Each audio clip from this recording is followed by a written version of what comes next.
Et on est parti. Coucou à tous, salut Mikad. Ouh. Ouais, petit stream Blitz, comme je l'appelle, qui va être un stream voilà, un petit peu différent de ce qu'on a fait la dernière fois. Voilà, tu te reconnais bien. L'objectif étant de, comme mis dans la description, en fait, de faire un retour sur un personnage que j'ai joué de niveau 1 à niveau 7. Un druide qui a été plutôt mémorable. Je suis plutôt content justement du personnage en termes de jeu. Et je voulais justement profiter un petit peu de ce format, faire un stream supplémentaire aussi hein, pendant ce mois-ci, en ayant justement ce sujet à aborder de continuer en fait sur la partie création de personnages. Et en continuant sur cette partie de création de personnages, justement de vous présenter un personnage qui a évolué, qui est relativement détaillé. Pour ça, on va utiliser à peu près les mêmes outils que ce qu'on a utilisé jusqu'à maintenant, que vous connaissez, que sont MindMap pour tout ce qui est la partie mind mapping, prise de notes assez rapide, des fiches de perso classiques en français, et je ferai la même chose en anglais pour les anglophones plus tard. L'objectif, c'est ça, c'est à peu près 30 minutes.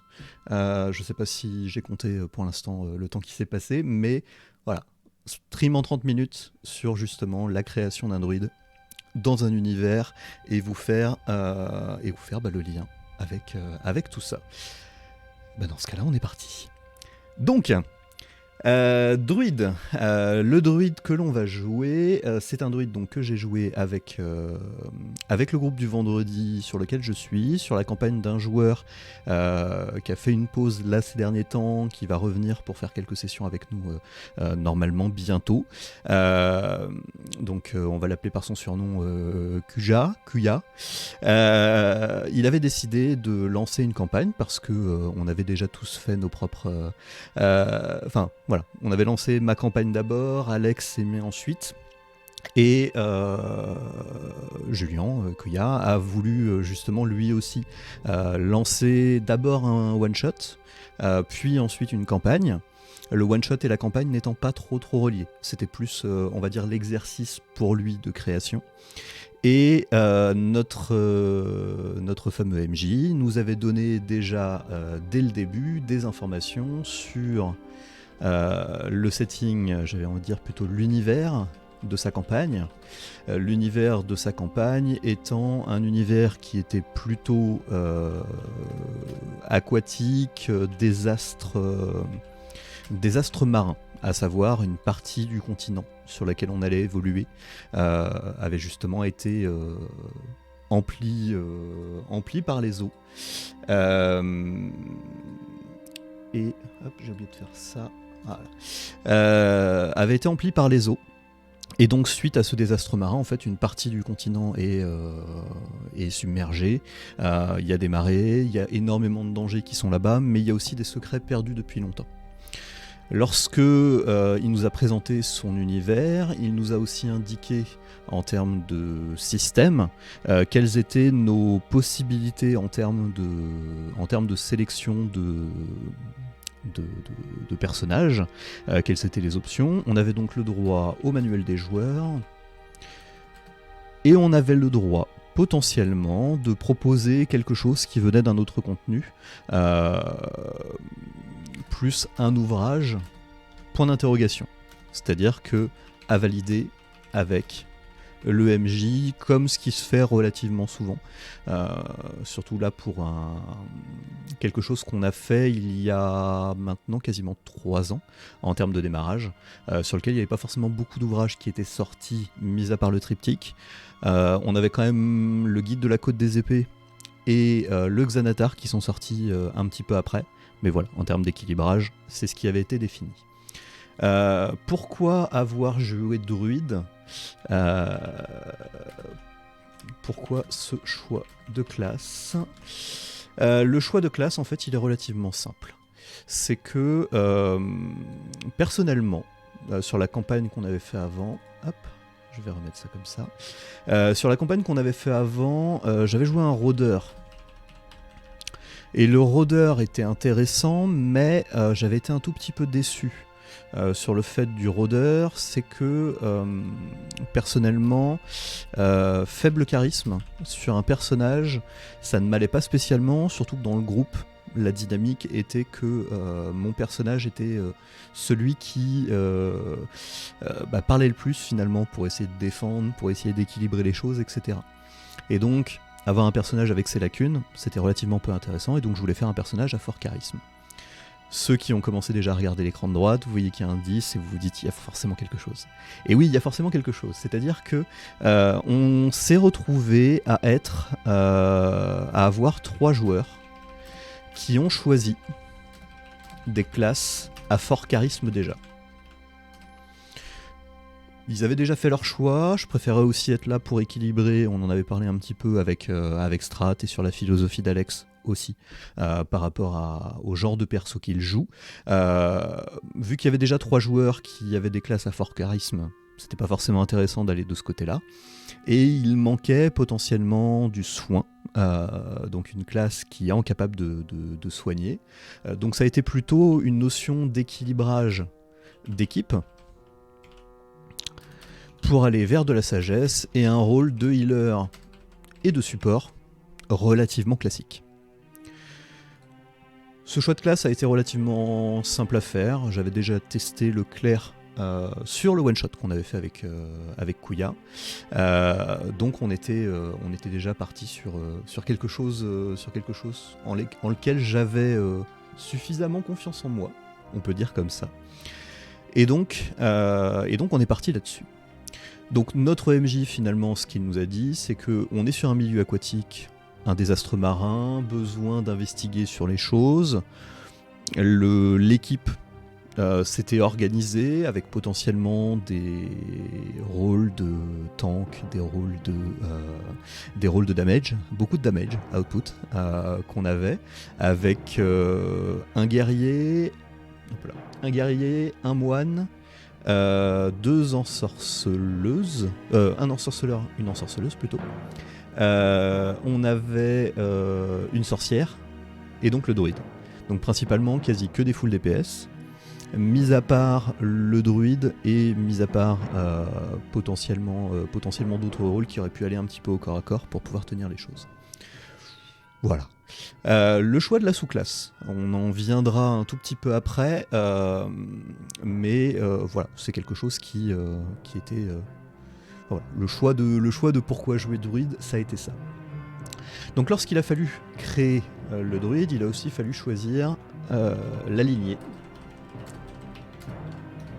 Pourquoi cette lignée ? Hop, on continue toujours comme ça en bas sur notre prise de notes. Pourquoi cette lignée ? Tout simplement parce qu'en termes de mécanique, je voulais quelque chose qui justement soit un petit peu lié à cette notion de code des épées en termes de thématique. On avait en termes d'univers plusieurs pays/régions, donc avec une diversité possible de lignées qui existent. Mais c'est vrai que ce qui m'intéressait aussi un petit peu plus par rapport aux caractéristiques que j'avais pu lancer avant de commencer, c'est d'avoir en sagesse un sort de 18, donc relativement fort, et j'avais un score de 16. Lorsque j'ai lancé mes dés, j'avais 16, 15, 15, 14, 10, 10. Et je voulais augmenter ma sagesse. J'aurais eu le choix entre prendre un humain, ce qui était un peu le choix un peu par défaut, prendre un humain, prendre la variante humain, avoir un plus 1 en sagesse pour monter à 17, un plus 1 sur de la constitution par exemple, pour arriver à un plus 3 ici, et ensuite prendre un don avec la variante humain, histoire de bumper ma sagesse. J'ai pas forcément fait ce choix-là, je me suis dit que jouer une classe qui n'est pas spécialement très très connue et qui se trouvait dans la guilde de la Côte des Épées était plutôt intéressant. Donc le choix du Firbolg, en fait, c'est parce que sagesse plus 2, et après, bon, la force à plus 1, c'était relativement intéressant. On a créé ensuite justement la fiche de perso en choisissant les éléments tels qu'on a abordé à la fois lors de la partie quest building en voyant les pré-tirés qui avaient été créés, que ce soit sur ce qu'on a fait comme travail avec Stratrider. Et moi, ce qui m'intéressait beaucoup, c'était justement d'imaginer une histoire sur un marin, sur une créature un petit peu plus étrange, limite féerique, et d'avoir des traits de personnalité qui ne soient pas forcément des traits de personnalité qui soient trop neutres. Un des risques à jouer druide, un des risques à jouer moine, c'est d'avoir au final assez peu d'éléments de distinction en termes de caractère, et d'avoir des personnages qui au final se retrouvent plats lorsqu'on arrive dans des interactions sociales. Et même avec un charisme 10, on peut toujours participer aux interactions sociales, c'est juste qu'il faut réussir à travailler de manière un petit peu différente. Ce qui avait été défini, ce que j'avais trouvé intéressant comme choix de traits de personnalité et autres, c'est justement aimer le travail bien fait, en particulier si je peux convaincre quelqu'un d'autre de le faire à ma place, donc plutôt quelqu'un de feignant éventuellement qui va déléguer des choses. Je m'engage pour mes coéquipiers et pas pour des idéaux. Donc vraiment cette notion de je ne suis pas là pour aider le premier kidam qui vient. On est justement dans exactement. On est justement dans cette notion de je travaille pour mon groupe avant tout. Je resterai toujours loyal envers Ama Peshar, qui est la capitaine du Fleur de Sel, un des navires sur lequel le druide a parcouru les mers avant l'aventure. Et je dirais n'importe quoi pour éviter d'avoir du travail en plus, on reste toujours aussi sur la partie fainéantise. Un trait de caractère qui s'est développé, c'est possible, Mikad, c'est possible. Un trait de caractère qui s'est développé, ça a été vraiment cette notion d'être blagueur, de se moquer un petit peu des personnes qui se trouvent autour, mais quand même d'avoir cette notion de moquerie gentille et pas de moquerie cruelle, et d'avoir le côté un petit peu très, très rond, très bonhomme, de quelqu'un qui est rigolo, qui est là pour faire les choses, et qui fait le travail. En termes de maîtrise, pour le druide, on est sur de la maîtrise d'intelligence et de sagesse. Voilà. Le choix de mettre la sagesse très en avant, le choix de mettre la constitution aussi très en avant. Le choix que je ferais différemment si je devais rejouer soit Kern, soit une autre version d'un druide, ce serait peut-être, vu que j'avais fait le choix d'utiliser le cercle de la lune par la suite, c'est peut-être de déplacer ma dextérité pour la mettre à la place du charisme. Et justement, avoir ce côté toujours rond, toujours bonhomme, mais avec les dés aussi qui accompagnent. Ça peut toujours être intéressant. Au niveau des compétences, étant donné qu'il s'agit d'un marin, les compétences de perception et les compétences d'athlétisme sont importantes. C'est celles qui sont maîtrisées par défaut. Mon personnage n'est pas spécialement fort, mais en tout cas il est aussi fort qu'acrobate, ce qui peut vouloir dire certaines choses aussi sur la maladresse du bonhomme. Pas mal de perspicacité justement, quelque chose qui m'avait intéressé avec l'archer que j'avais fait auparavant. Et la survie, parce que quelqu'un qui est adapté à vivre dans le milieu, on va dire naturel, même s'il a quand même cette origine de marin à proprement dit. Et coucou Julien, je fais un stream très rapide, 30 minutes, on a déjà commencé par expliquer certaines parties, sur la construction sur le retour sur un druide que j'ai joué, du niveau 1 à 7. On passe vraiment très rapidement sur la manière dont les choses sont faites. N'hésite pas à revenir sur le début du stream en VOD si tu veux par la suite, pour voir tout ce qui a été dit jusqu'à maintenant. On avait aussi la possibilité de choisir au niveau de notre personnage s'il maîtrisait le fait d'être capable de monter à cheval ou de nager ou de faire quelque chose. Je refais pas de stream après. Je ferai un stream en anglais plus tard, mais je sais pas quand exactement.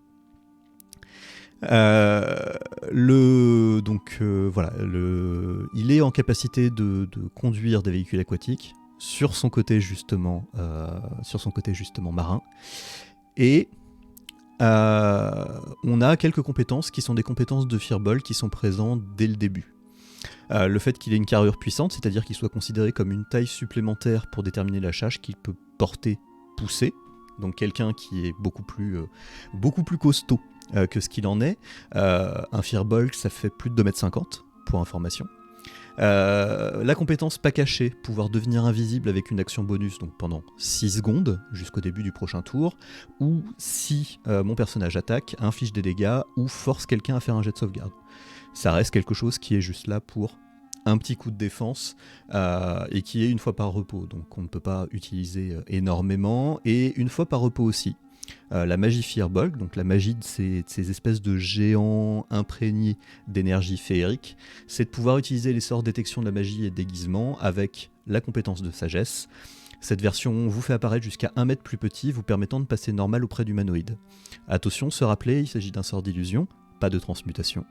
Et donc, si jamais le personnage essaye de franchir une porte qui fait 2,20 m de haut alors qu'il fait 2,50 m, il est obligé de se courber.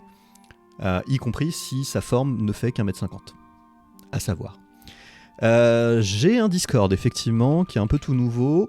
Sinon en général c'est vrai que je suis sur les Discords d'autres communautés, notamment celles où j'ai rencontré Mika, Deteria, Stratrider, que tu avais peut-être vu déjà d'ailleurs la dernière fois que tu étais venu, et Kiftoon.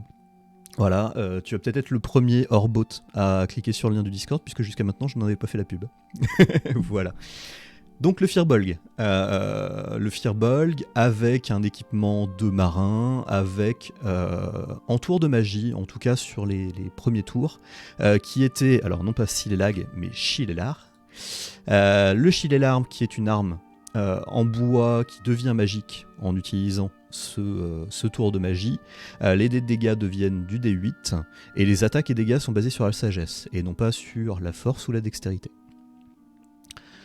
Ce personnage, donc 2,50 m, 175 kg, 37 ans, relativement jeune par rapport à sa communauté. Les yeux noisettes, une peau gris rosée, des cheveux châtains à teinture roux, ce qu'on appelle la teinte au burn. Et non, on ne fera pas de jeu de mots par rapport à ça. L'image qui avait été reprise de l'image issue du chaman dans le contenu Unearthed Arcana de mémoire.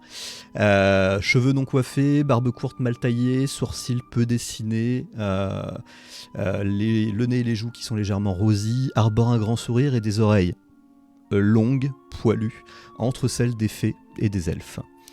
Il connaît du monde. On en avait discuté un petit peu avec Stratrider en créant son personnage, que justement c'est quelque chose qui permettait d'ancrer finalement le personnage dans son univers. On a donc un personnage qui a des parents qui sont vivants, un frère qui est vivant aussi, et ensuite ce sont des personnages qui ont été rencontrés au fur et à mesure où notre personnage a évolué avant l'aventure en elle-même. Avant l'aventure, donc on apprend que, en tout cas c'est ce qui a été défini, que Kern a grandi à Dunyor, puisqu'on va utiliser les prononciations gaéliques, Dunyor au nord-ouest de Norfolk, dans un village constitué de Firbolg. Il croise des géants et des humains par moment, une formation druidique après n'avoir pas montré d'appétence pour l'artisanat qui est ce qui était fait... ce qui était le business, on va dire, du village, la seule chose qui faisait qu'ils avaient des interactions avec l'extérieur. Il rêve de la mer et de voyage en attendant un rite initiatique qu'on entreprend entre l'âge de 30 et de 50 ans chez ces Firbolg, et il est motivé par les histoires de son frère qui lui est né et est revenu au village après toute cette histoire. Il s'engage sur des bateaux pour aider à porter des cargaisons. Au service d'Ama Pêchard sur le fleur de sel, il apprend à barrer un navire, il développe une affection pour l'équipage, il les défend du mieux qu'il peut. Sa fainéantise et la monotonie amènent son capitaine à le débarquer à un prochain port. Il est enrôlé sur d'autres bateaux, moins recommandables, et il cède à sa colère de temps en temps dans les ports. Il navigue sur l'Épine Roche, donc un autre navire, pendant quelques mois, et suite à un différend avec son capitaine, il choisit la longue route pour contourner Diluvia, de la côte de Limpo jusqu'à Norfolk. En gros, il faut imaginer que le fameux continent perdu, submergé de Diluvia, était en plein milieu. L'océan était de ce côté-ci, et la plupart des autres contrées étaient présentes ici. Pour une raison qui lui est propre, il a décidé de faire la longue route et de ne pas faire le chemin le plus court. Il aide quelques marchands sur la route jusqu'à un village qui est un petit peu plus loin, en portant des caisses, chargeant, déchargeant les éléments et protégeant, intimidant des bandits. On peut voir que justement il y a des noms qui ont été rajoutés, donc le village côtier finalement où il a pu rencontrer le premier capitaine qu'il a eu, Lars Brightwood sur la Flèche Argentée. La marine marchande aussi, où il a fait partie du Fleur de Sel avec Amma Pêchard, cette capitaine qui était appréciée par Kern. Et Mayim Dusein, un contremaître d'Ama pendant ce moment-là. L'Épine Roche, avec un capitaine du nom de Roland Liadon qui est mort, affilié aux pirates du Rivage Écarlate. Les pirates du Rivage Écarlate sont aussi mentionnés dans cette liste de personnages. Et les marchands entre Shailin et Eleb, donc Eleb qui est... on va dire la ville la plus proche du début de l'aventure. L'historique du personnage est beaucoup plus long. L'historique du personnage fait 5 pages. Pourquoi ? Parce que j'aime beaucoup écrire, parce que ça m'a permis aussi de poser pas mal de choses, pas mal d'idées. Et il y a quelques éléments qui ont été rajoutés pour justement expliquer la manière dont les Firbolg vivaient les uns avec les autres. C'est un élément de lore, c'est pas un élément qui est extrêmement important, c'est un élément qui a été très peu utilisé pendant la campagne qu'on a faite, donc de niveau 1 jusqu'à 7. Mais en tout cas, ça m'a permis de définir un certain nombre de choses et de définir le mode de croissance, l'historique complète du personnage. Une fois qu'on a fini justement à expliquer cette notion de village, donc la première page, on commence justement avec l'histoire de Kjörnjör, donc la manière dont ça se prononce en gaélique, qui est le deuxième enfant de la Sale, qui est aussi l'enfant de Sior Nassar, qui est bûcheron, et son frère Niosan est charpentier. Ce qui est intéressant dans la manière dont l'information est faite au niveau de cette construction de personnage et cette historique, c'est que justement on apprend vraiment pourquoi il a son attrait à la mer, pourquoi est-ce qu'il a vraiment cette notion, un peu plus d'informations par rapport justement à la Fleur de Sel, mais aussi ce qui est réellement arrivé lorsqu'on mentionne que justement suite à un différend avec son capitaine, il quitte le navire de l'Épine Roche, avec un capitaine qui est maintenant mort, et qui choisit la longue route. Ça fait partie des nombreux mystères autour de Kern qui ont été révélés aux joueurs par la suite. Je vous en parle pas, on garde ça un petit peu surprise, si jamais Kern devait faire son apparence à nouveau dans un autre contexte. Notre ami Kern, donc, il a une certaine liste de sorts, donc fouet épineux et gourdin magique. Donc le gourdin magique, le fameux Chilelar pour attaquer. Pas de soucis Julien, à plus tard, bientôt. Le gourdin magique et le fouet épineux, 2 sorts relativement offensifs, pas forcément de sorts liés à l'exploration. Gourdin magique donc pour faire des dégâts magiques supplémentaires, notamment au premier tour, et fouet épineux qui, quand on touche la créature, permettent de la rapprocher en même temps qu'on lui inflige un peu de dégâts. En termes de sorts, un druide a accès à une liste de sorts importante, mais dans un premier temps j'avais fait une liste beaucoup plus réduite. Baie nourricière pour pouvoir soigner avec mot de guérison, purification d'eau et de nourriture, lueur féerique pour pouvoir donner des avantages lorsqu'il y a des attaques, et enchevêtrement. Pas de sort offensif sur ces éléments-là, que du sort de soin et de support. Coucou Alex, t'attrapes le live en cours. Le live est relativement court puisqu'on essaie de durer sur une 30aine de minutes à peu près. Mika va me dire de toute façon que je vais bientôt dépasser. On fait le retour sur Kern, justement, en mode un peu blitz sur tout ça. Kern avec son 18, 14 de degré de sauvegarde avec des sorts, ce qui est relativement intéressant au début. L'aventure commence, il y a les liens qui se font avec les personnages, comment est-ce que les choses fonctionnent. Première rencontre, et Kern arrive au niveau 2. Au niveau 2, l'affiche a un petit peu évolué en termes d'affichage. Pourquoi ? Parce que au niveau 2, un druide gagne forme sauvage et cercle druidique. La forme sauvage, c'est quoi? C'est la capacité de se transformer en animal pendant 1 heure. Ça évolue fonction des niveaux en tout cas, avec un certain degré de difficulté.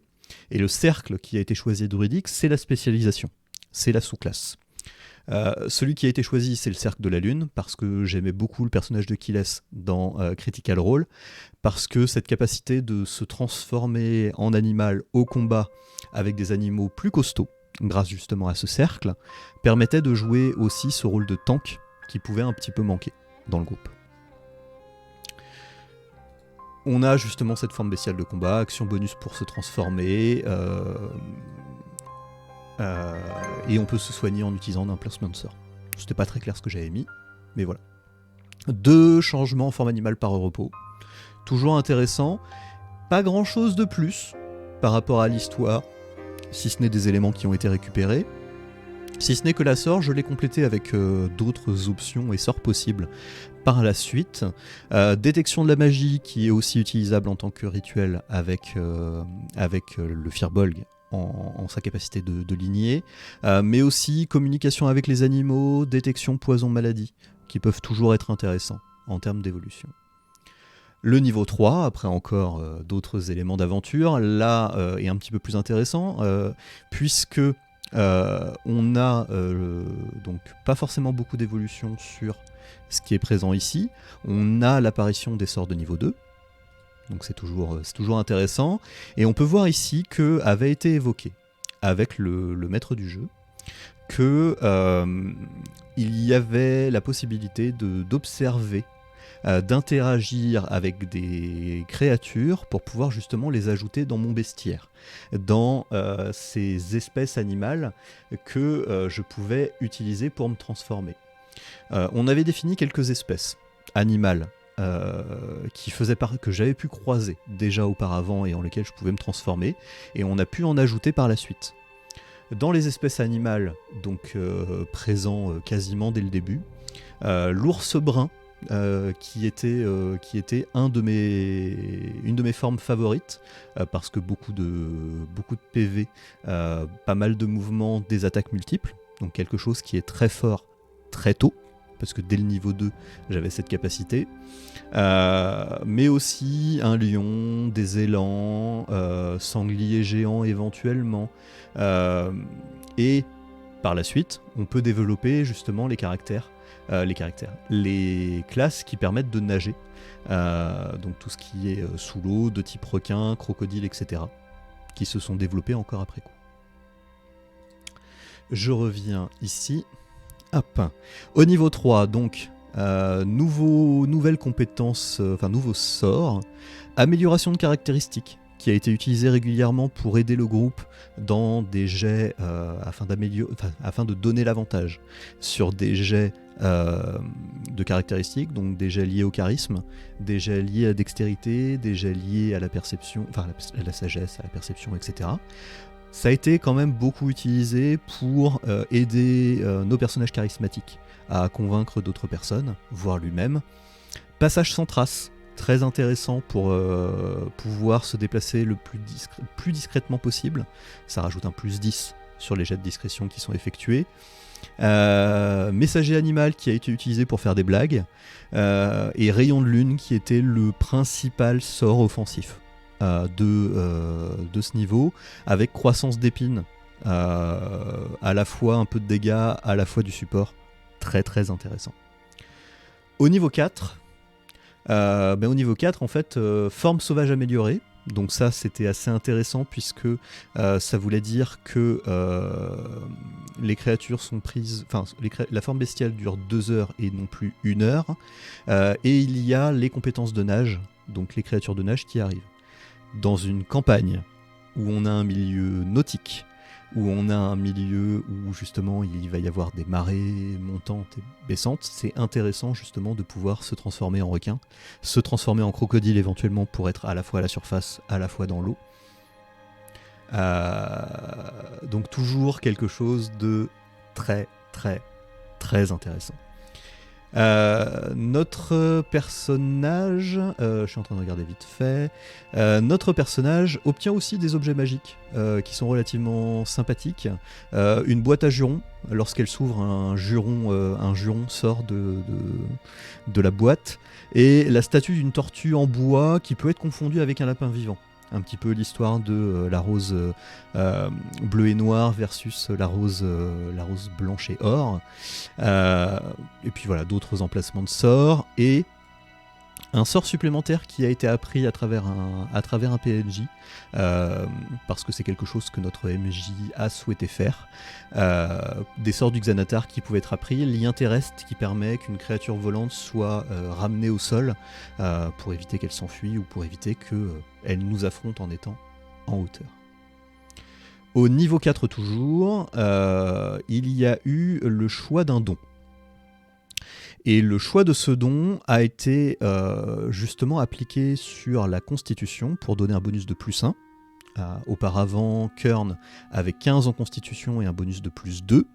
Le don qui a été pris, est-ce que je l'avais noté ? Je ne sais plus. Le don, c'est résilient, qui permet d'ajouter un plus 1 sur un de ses scores, mais aussi d'obtenir la maîtrise sur les jets de sauvegarde.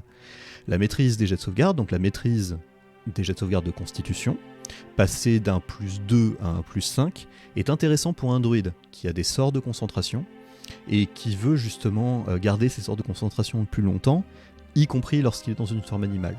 Quelque chose que je faisais assez souvent, c'était être en capacité de lancer un sort qui puisse continuer à agir au niveau du combat pendant quelque temps, manipuler la zone de combat, créer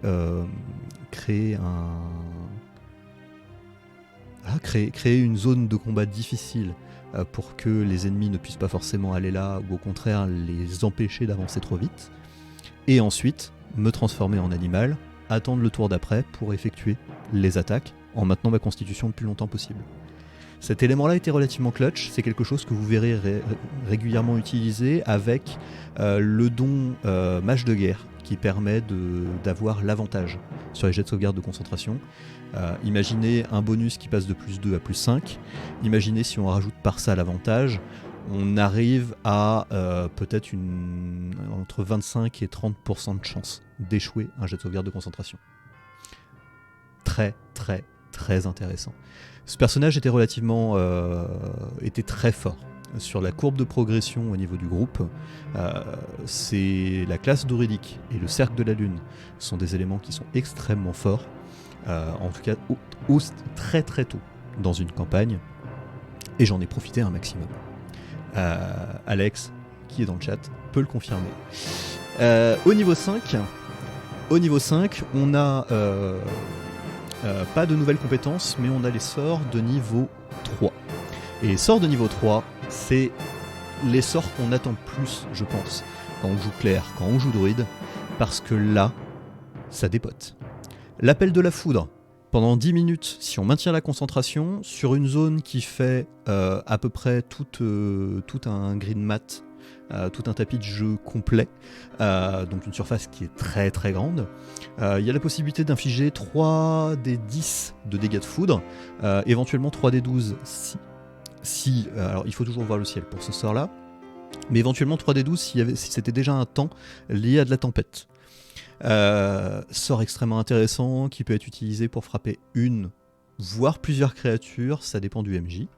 La dissipation de la magie qui est toujours intéressante, mais ce qui a été vraiment l'élément le plus utilisé par Kern avant marche sur l'eau et respiration aquatique pour la partie exploration, c'est l'invocation des animaux.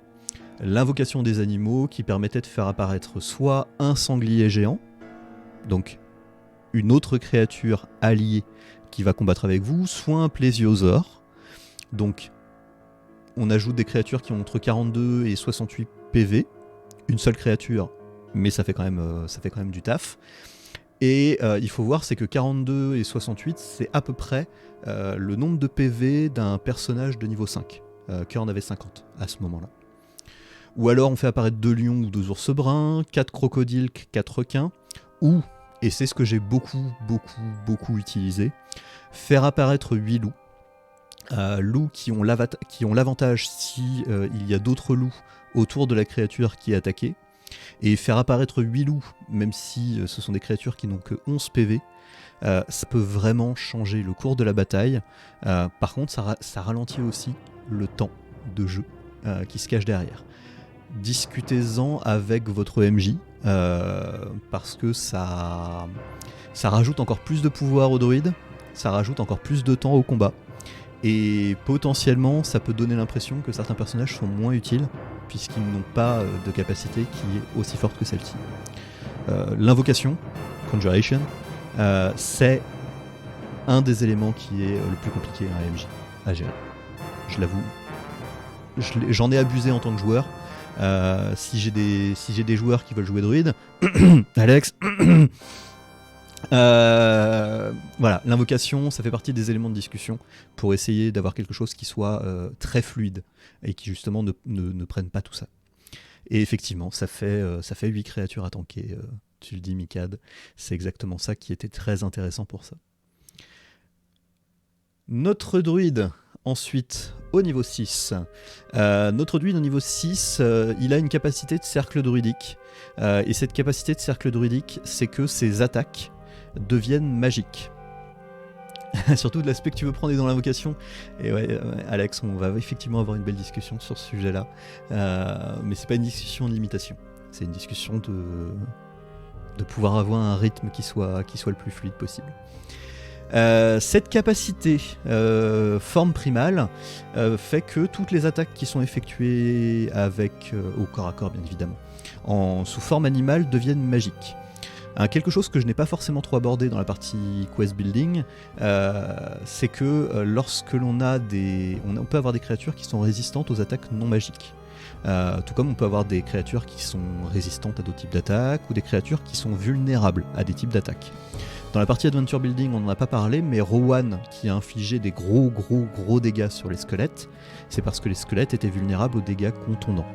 Quelqu'un qui attaquait avec une épée ne faisait pas des dégâts contondants, donc faisait des dégâts normaux, mais des dégâts infligés à une créature et des dégâts sur sa vulnérabilité, c'est du x2. Des dégâts sur la résistance, c'est divisé par 2. Donc attaque magique qui permettait de rester au contact avec des guerriers par exemple qui pouvaient avoir déjà des armes magiques.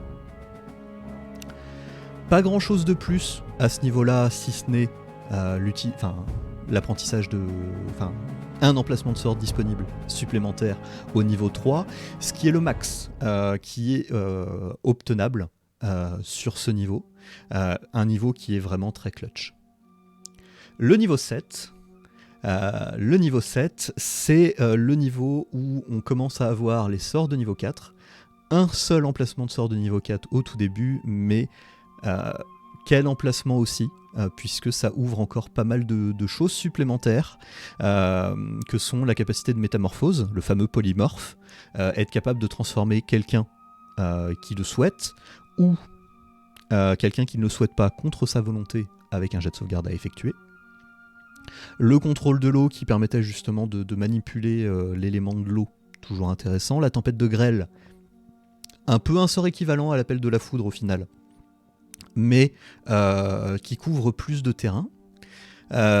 Confusion, domination de bêtes, invocation d'éléments mineurs et invocation d'êtres des bois, qui ressemble un petit peu à l'invocation des animaux avec encore un peu plus d'éléments qui se cachent derrière.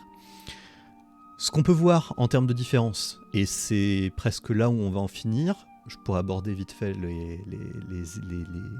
l'évolution probable de ce personnage, c'est que au fur et à mesure de l'utilisation de cette classe de druide, je me suis rendu compte qu'il était parfois un petit peu difficile de distinguer les sorts de rituel, les sorts de concentration, et donc c'est pour ça qu'il y a ces éléments rouges pour la concentration, ces éléments verts pour les rituels, histoire de pouvoir distinguer rapidement, c'est-à-dire vraiment avec des outils visuels, ce que l'utilisation de tels sorts peut faire ou non. Un druide, c'est 11 sorts à préparer chaque jour. Ça veut donc dire que parmi tous ces choix-là, On ne peut pas utiliser plusieurs sorts de concentration en parallèle. Mais par contre, on peut utiliser des sorts de rituels sur 10 minutes sans consommer d'emplacement de sort. Il y a un juste mélange, un juste équilibre à trouver entre les compétences offensives et les compétences défensives. Si on devait continuer un petit peu plus loin au niveau de ce personnage-là, et notamment sur le niveau 8, puisqu'il y a une autre amélioration de caractéristiques qui se trouve derrière, il y a 2 choix qui s'offraient à moi. Soit augmenter la sagesse pour la passer à 20, ça veut dire justement buffer les jets de sauvegarde qui sont effectués par la créature,